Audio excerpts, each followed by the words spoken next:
Bismillahirrahmanirrahim. Assalamualaikum warahmatullahi wabarakatuh. Selamat pagi dan salam sehat untuk kita semua. Perkenalkan, nama saya Dwi Suprapti. Saya merupakan salah satu dosen tetap program studi Detik Kebidanan Stikes Borneo Cendekia Medika. Saat ini saya sedang mengikuti proses sertifikasi dosen yang diselenggarakan oleh Kementerian Pendidikan Tinggi, Sains dan Teknologi 2026. Saya diberikan tanggung jawab oleh program studi mengajar beberapa mata kuliah.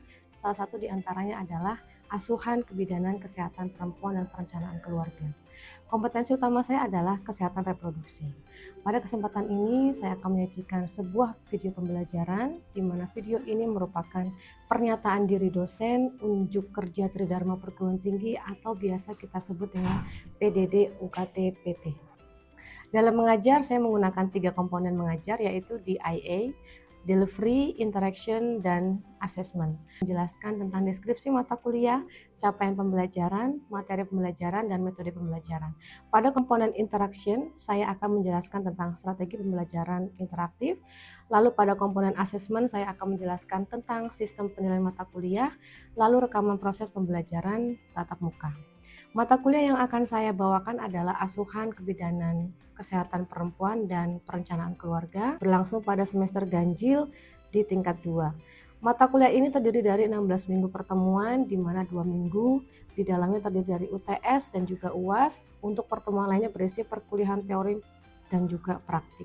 Merupakan mata kuliah wajib, dan setelah menyelesaikan mata kuliah ini memberikan kesempatan bagi mahasiswa untuk mampu melaksanakan asuhan kebidanan pada perempuan sepanjang siklus kesehatan reproduksi, mulai dari masa remaja, masa antara, dan lansia, termasuk perencanaan keluarga dan pengaturan kesuburan, asuhan pasca keguguran yang tanggap budaya dan sesuai dengan kewenangan. Capaian pembelajaran lulusan, pertama ada sikap, bertakwa kepada Tuhan Yang Maha Esa dan mampu menunjukkan sikap religius dan menghargai martabat perempuan sebagai individu yang memiliki hak-hak, potensi, dan juga privasi. Capaian yang kedua yaitu keterampilan umum, mampu menunjukkan kinerja yang bermutu dan terukur sesuai dengan standar prosedur operasional dalam memberikan pelayanan dan asuhan.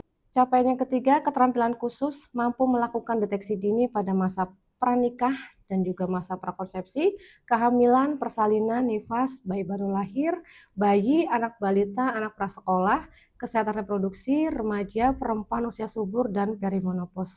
Serta akseptor KB didukung kemampuan berpikir kritis dan juga rasionalisasi klinis. Untuk kemampuan pengetahuan, mampu menguasai konsep psikologi perkembangan yang berkaitan dengan siklus reproduksi perempuan. Dari CPL diturunkan pada CPMK ke-1, memahami dan menganalisis konsep dasar kesehatan reproduksi, aspek legal dalam pelayanan kesehatan reproduksi dan KB, kesehatan wanita sepanjang siklus kehidupan wanita dan indikator kesehatan wanita, kesehatan reproduksi dalam perspektif gender, dimensi sosial wanita dan permasalahannya, serta masalah gangguan kesehatan pada wanita. Untuk sub CPMK-nya, mampu memahami dan menganalisis konsep dasar kesehatan reproduksi. Materi pembelajaran yang akan saya bawakan adalah konsep dasar kesehatan reproduksi. Sistem pembelajaran yang saya gunakan adalah dengan ceramah tanya jawab. Sistem penilaiannya untuk praktik ada 20%, kemudian tugas 20%, UTS 30%, UAS 30%. Untuk presensi ataupun kehadiran mahasiswa merupakan syarat wajib mahasiswa untuk dapat mengikuti ujian. Demikian penjabaran terkait mata kuliah, kesehatan perempuan dan perencanaan keluarga, serta berikut rekaman dan perencanaan keluarga, dan berikut rekaman video pembelajaran dalam kelas. Selamat menyaksikan. Bismillahirrahmanirrahim. Assalamualaikum warahmatullahi wabarakatuh. Selamat siang. Waalaikumsalam warahmatullahi wabarakatuh. Selamat siang, Bu. Oke, baik. Kabarnya sehat semua? Sehat. Alhamdulillah. Ya. Oke, baik. Pertemuan hari ini adalah kuliah kesehatan perempuan dan perencanaan keluarga. Ya, terkait case pro kita akan belajar. Nah, ini pertemuan pertama. Sesuai dengan RPS yang sudah saya bagikan, pertemuan pertama ada konsep dasar kesehatan reproduksi. Ya.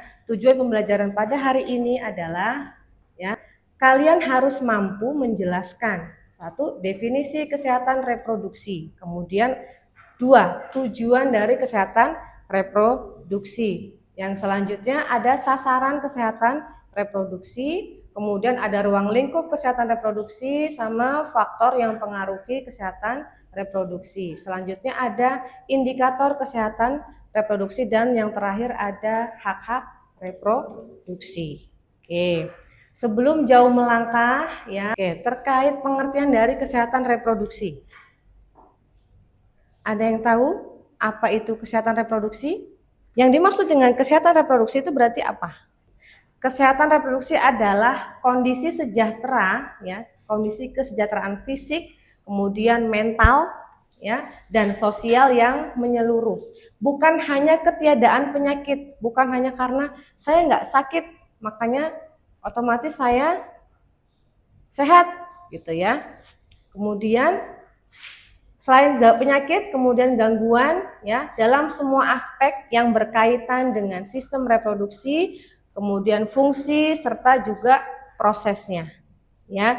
Jadi dikatakan sehat secara reproduksi, otomatis dia harus sehat secara fisik, secara mental, secara sosial dan juga menyeluruh. Bahkan ekonomi juga seperti itu, harus sehat. Kalau ekonominya sehat, nggak sehat, fisiknya sehat, bisa mempengaruhi nggak kesehatannya tadi? Bisa, sangat bisa sekali. Ya, nanti kita akan kupas lebih dalam lagi ya terkait apa saja faktor-faktornya dan seterusnya sesuai dengan tujuan dari pembelajaran hari ini ya. Nah, tujuan dari kesehatan reproduksi ya.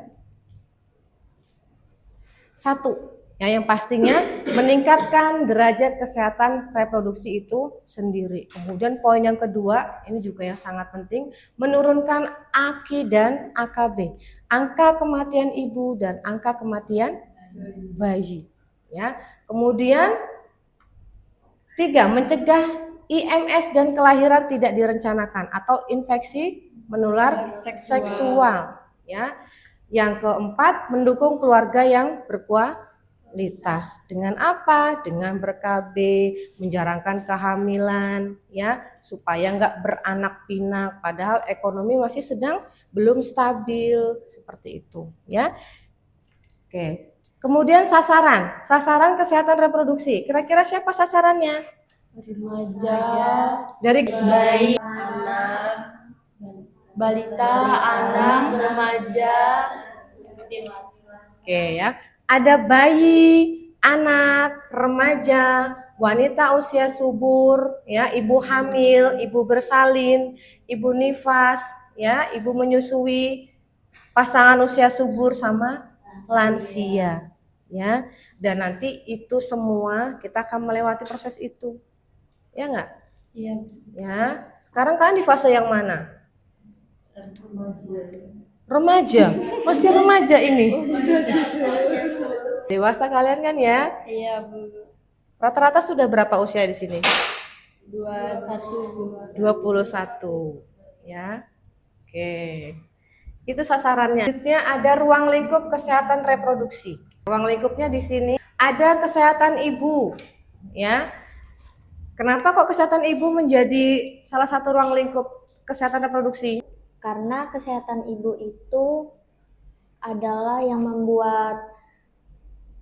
membuat suatu kehidupan, contohnya seperti bayi yang mengandung, melahirkan, mengasihi. Jika kita menginginkan kehidupan yang layak, kehidupan yang sehat, keturunan yang cerdas, bergantung pada kesehatan ibu. Ya. Kemudian Kespro pada remaja juga menjadi sorotan. Jadi ruang lingkup juga. Karena mulai dari remaja lah. Ya, justru dari mulai remaja itu harus dimulai dari dia menstruasi, ya enggak, pola hidupnya, lifestyle-nya dia. Apakah saat remaja dia sering makan minum yang tidak sehat, misal makan junk food, ya, minum minuman keras misal ya, atau mungkin pakai obat-obatan terlarang, ya, atau sekian cuplikan video pembelajaran dalam mata kuliah Asuhan Kebidanan Kesehatan Perempuan dan Perencanaan Keluarga pada program studi Diploma 3 Kebidanan Stikes Borneo Cendekia Medika Pangkalan Bun. Semoga dapat menjadi pertimbangan baik dalam proses pengajuan sertifikasi dosen gelombang 1 tahun 2026. Terima kasih. Wassalamualaikum warahmatullahi wabarakatuh. Timbul penyakit, ya. Kemudian infertilitas. Selanjutnya ada IMS atau HIV. Otomatis sudah pasti masuk ya. Infeksi menular seksual dan juga HIV/AIDS-nya tadi. Kanker reproduksi, kesehatan reproduksi. Sama edukasi seksual. Dari mana kita mulai melakukan edukasi seksual? Dari mulai pendidikan sejak dini, kemudian saat remaja, bahkan setelah sudah menikah pun edukasi itu akan tetap terus kita berikan, ya. Oke, selanjutnya ini adalah faktor yang mempengaruhi, ya. Dari gambar-gambar di depan, kira-kira faktor apa saja itu? Yang pertama ada biologis, ya. Biologis itu misal dari kondisi fisiknya, ya, ayahnya, ibunya, ya, kemudian kondisi dari rahim seseorang, ya, itu baik atau buruk, itu juga mempengaruhi perilaku baik ataupun buruk seseorang, ya, juga mempengaruhi dari kesehatan reproduksi itu sendiri. Selanjutnya ada gambar pernikahan nih, ya, terkait sosial budaya. Setelah SMP wajib menikah bagi perempuan, ya, tidak boleh menikah di atas usia 20 tahun. Nah, ya, kira-kira bisa mempengaruhi reproduksi perempuan tersebut tidak? Bisa. Kenapa? Karena usia reproduksinya itu minimal sekarang itu usia 20 tahun baru bisa menikah. Kalau di SMP masih dalam batas umur 15 tahun sampai 17 tahun. Jadi Secara fisiologis sudah sanggup belum dia? matang untuk dibuahi atau untuk nikah saat dini. Berarti intinya belum terlalu matang, Iya. ya. Kalau seandainya dipaksakan, apakah baik atau tidak? Tidak baik untuk kesehatan ibunya. Kalau dari sisi psikologis bisa mempengaruhi apa itu? Mentalnya, ya tidak? Ya, mental dari psikologisnya tadi, ya. Kemudian selanjutnya ada pendidikan. Pendidikan juga sangat mengaruhi dari kesehatan reproduksi. Kenapa pendidikan mempengaruhi kesehatan reproduksi seseorang? Karena edukasi yang diberikan pada saat pendidikan, edukasi dini yang diberikan pada saat pendidikan tuh penting untuk anak-anak, remaja. Ya, kenapa orang itu harus berpendidikan minimal? Pengetahuannya berkembang, tidak mengikuti pengetahuan zaman dulu. Ada yang mau menyimpulkan mungkin, menambahkan? Wilujeng, Zul? Agar dapat memudahkan ketika tenaga kesehatan melakukan pemeriksaan atau pasien tersebut melakukan pemeriksaan, nyambung antara kita memberikan edukasi dan menerima edukasi. Jadinya pendidikan itu sangat penting untuk kesehatan reproduksi pada wanita maupun laki-laki. Oke. Dengan adanya mengenyam pendidikan, seseorang akan meningkatkan pengetahuannya. Ya, tadi sudah betul, bagus dari Binti tadi, bisa membuat pengetahuan menjadi berkembang, ya, berkembang. Zaman dulu mungkin pengetahuan mereka misalkan tentang kesehatan reproduksi masih awam. Setelah ikut pendidikan, berkembangnya zaman, berkembangnya teknologi, jadi berkembang juga pengetahuannya, ya, otomatis bisa membuat kesehatannya tadi semakin meningkat, ya. Kemudian tadi dari Zul juga betul, ya, bagus, ya, jawabannya tadi dari Zulfitri, bahwa kenapa pendidikan itu penting? Ketika tenaga kesehatan atau seorang nakes memberikan edukasi, pasiennya memahami, kemudian bisa merubah perilakunya. Misal, ketika kamu memberikan edukasi terkait kepatuhan mengkonsumsi tablet FE, ya, jika memang pendidikan ibunya, mohon maaf, menengah ke bawah atau tidak bersekolah, bahkan tidak bisa menulis, membaca, atau mungkin mengerti bahasa Indonesia, bisanya hanya bahasa adatnya, daerahnya, ya, itu akan membuat kita kesulitan dalam memberikan edukasi. Makanya pentingnya pendidikan, ya, supaya bisa membuat kesehatan reproduksi itu tidak terganggu karena tingkat pendidikannya tadi cukup baik, ya, supaya dia mampu memahami edukasi yang diberikan oleh nakes, oleh bidan, ya, dan yang lainnya, ya, supaya nggak ada miskomunikasi nanti dengan pasiennya. Ekonomi itu adalah satu hal yang paling penting, ya, karena bisa mempengaruhi dari status kesehatan seseorang.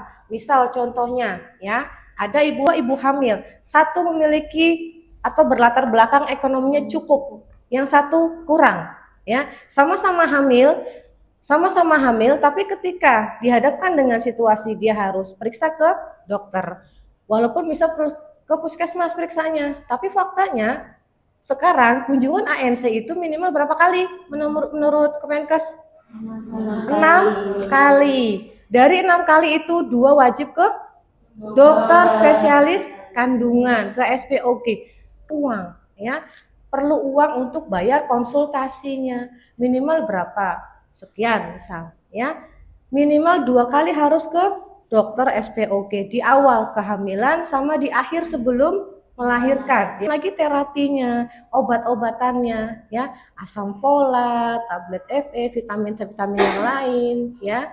Nah, kemudian sisanya boleh ke vaskes yang lain, ke bidan praktek mandiri, ya, boleh ke puskesmas, boleh, ya. Nah, itu pakai uang. Terus kemudian terkait asupan nutrisi, itu baru periksa saja kunjungan kehamilan, belum nutrisinya yang harus terpenuhi.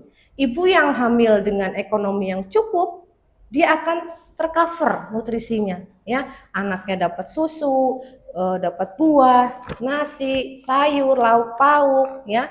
Tapi mohon maaf, dengan yang ekonominya kurang, jangankan mau periksa saya Bu, mau ke dokter, saya buat makan aja susah, saya nggak punya beras buat dimasak, anak saya makan seadanya, singkong, ya, tempe, jarang makan daging, ikan, sayur, bahkan susu. Belum lagi biaya persalinannya nanti, ya, dihadapkan, oke, kalau persalinan normal, kalau ternyata ada penyulit, ya, karena nggak pernah periksa kehamilan, ya, tujuan dari ARC untuk apa? Mendeteksi dini kalau memang ada penyulit selama kehamilan, gitu, ya.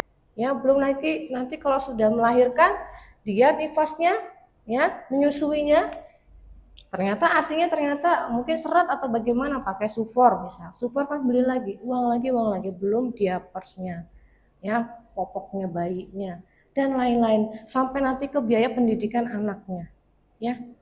Ya, kalau di sini mungkin lebih aman di Kalimantan. Tapi kalau di Pulau Jawa, di Pulau Sumatera atau Jawa yang paling padat, Jawa atau Jakarta, ya, banyak pabrik-pabrik yang memang beroperasi dan limbahnya kadang mencemari lingkungan, sungai, airnya dikonsumsi oleh masyarakat. Masyarakat itu terdiri siapa saja?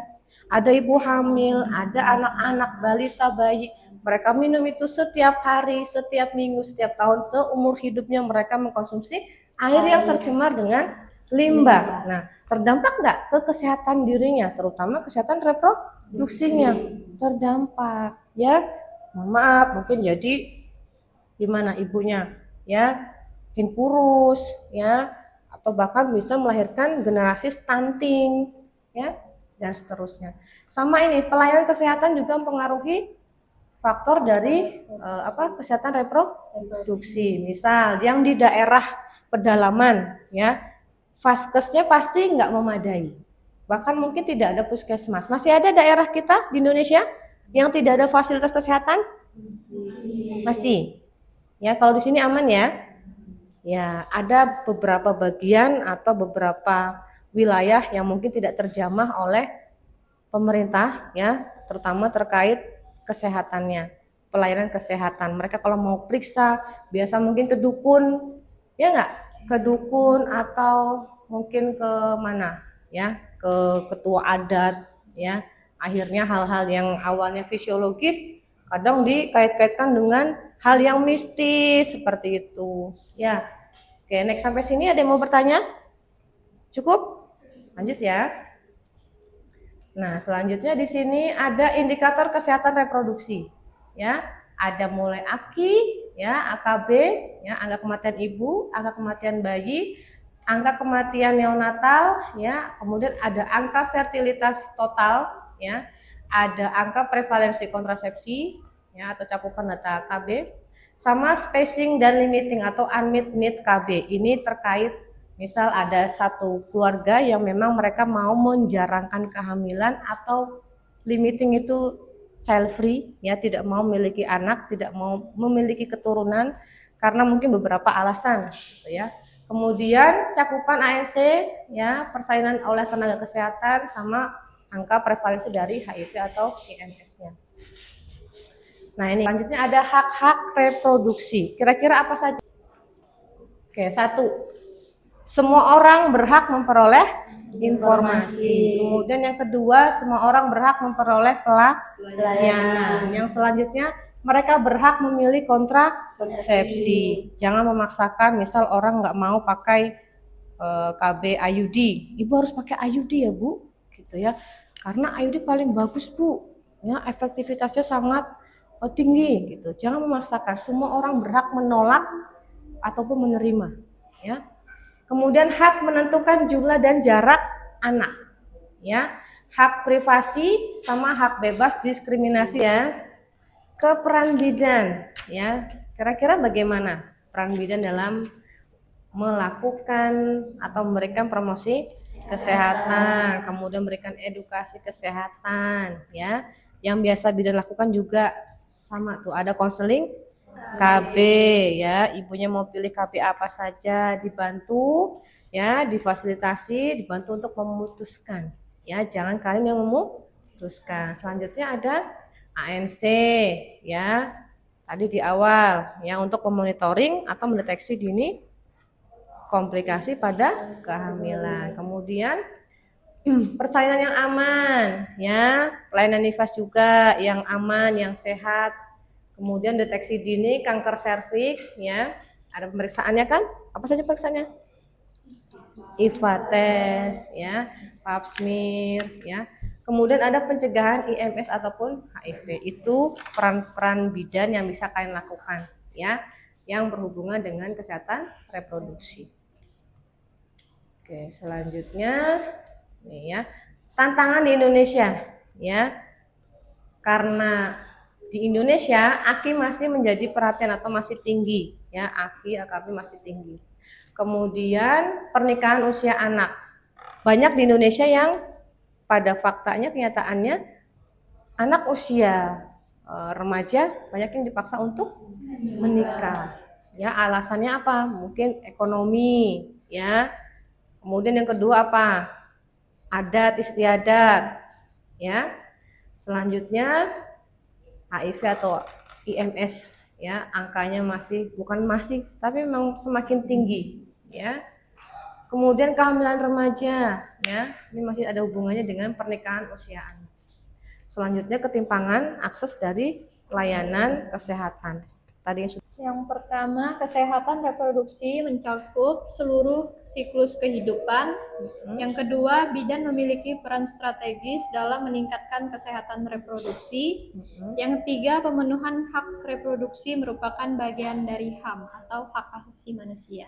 Oke, itu ya.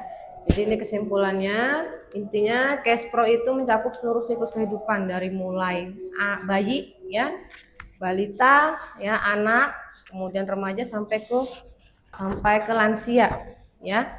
Oke, ada pertanyaan sampai di sini? Izin bertanya, jika hak reproduksi mencakup hak menentukan jumlah dan jarak anak, itu bagaimana peranan bidan ketika keinginan pasien berbeda dengan keinginan keluarga, keinginan suami? Oke.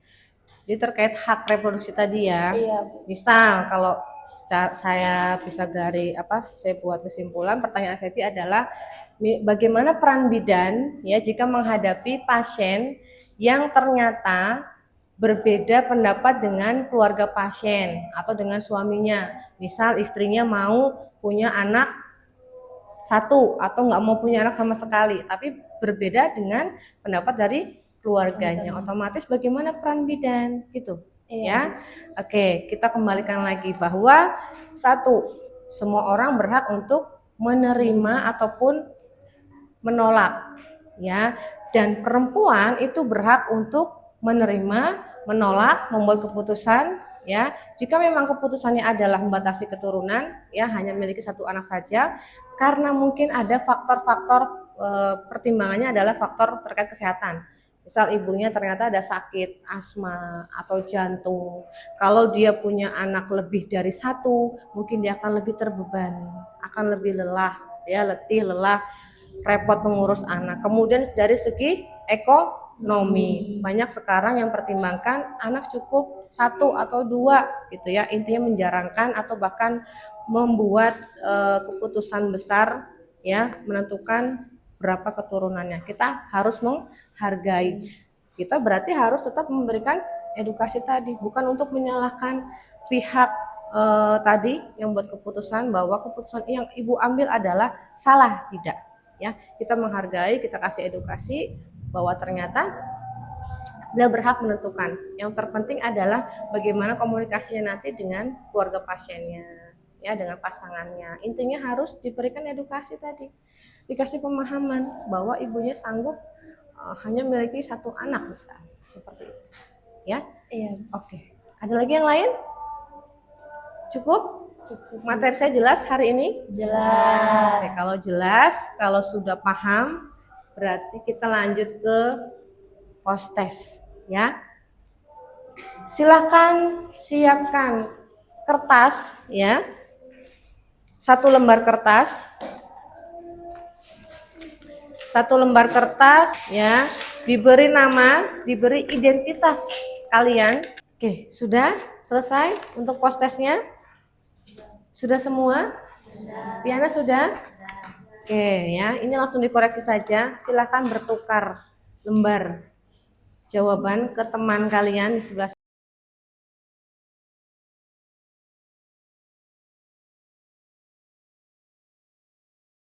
Lihat ya, ada yang salah atau tidak. Ya, jawabannya tadi pertanyaan nomor 1 apa? Tujuan dari kesehatan reproduksi. Coba jawab, Zul, baca itu. Tujuannya apa? Tujuannya